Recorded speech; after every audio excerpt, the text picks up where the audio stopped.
Alright, let's look at number 11. I've labeled where the 7x goes and where the 5x plus 30 goes, as it tells us down here. If you trace both of them, you see that 7x is an obtuse angle, 5x plus 30 is an obtuse angle.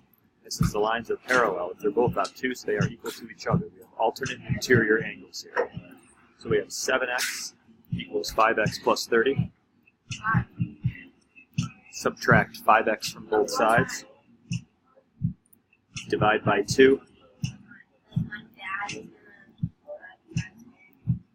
And x is going to equal 15, which makes the lines parallel.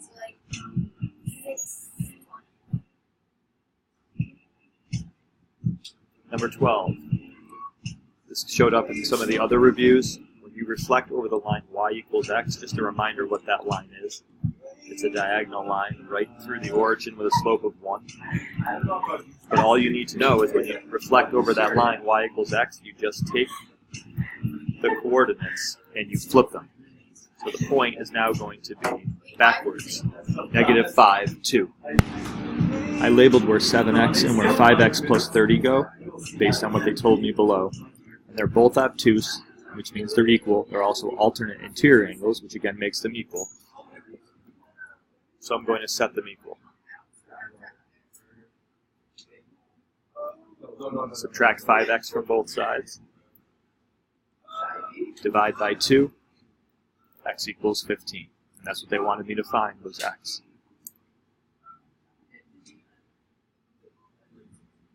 Number 12, anytime that you are asked to reflect over the line y equals x, you just invert the coordinates. You swap them, so it's now -5, 2. In number 13, we're going to reflect over the line x equals 2. You'd want to use scrap graph paper for this, but I'll show you down here. So that's the point 3, -1. And if I'm going to reflect it over the line x equals 2, that's a line that cuts through the x-axis at 2. That's x equals 2. So I'm really just moving it one spot over to the line and then one spot past the line. So it's 1, -1. Number 14, which letter has vertical but not horizontal line symmetry? I think we had this question before. You can fold M vertically, or across a vertical line rather, but not any other way. X can be folded both ways, B can be folded horizontally, the opposite, and S can't be folded at all. Okay, number 15, I had to draw the axes myself. I plotted 0, 2, which is A.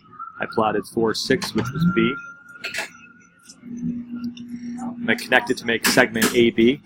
It wants me to graph and state the coordinates of A prime, B prime, which is going to be the image of the original that I have on there now, after I reflect it in the x-axis.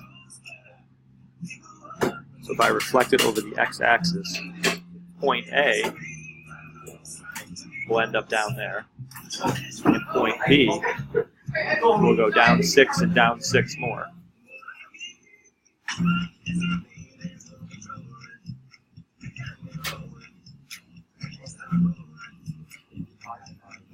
State the coordinates means you have to write down the coordinates. A prime is 0, -2. B prime is 4, -6. Just a reminder for tomorrow, 7:30 is the start time, which means you'll be in the room writing on your test at 7:30. So it doesn't mean arrive to the school at 7:30. So you will start the exam at 7:30. You have to have your calculator, your compass, pens, and pencils. Period 2 is in room 110, 3 in 111, period 6 in 112, although they're all right next door to each other, and I will be there as well. Good luck.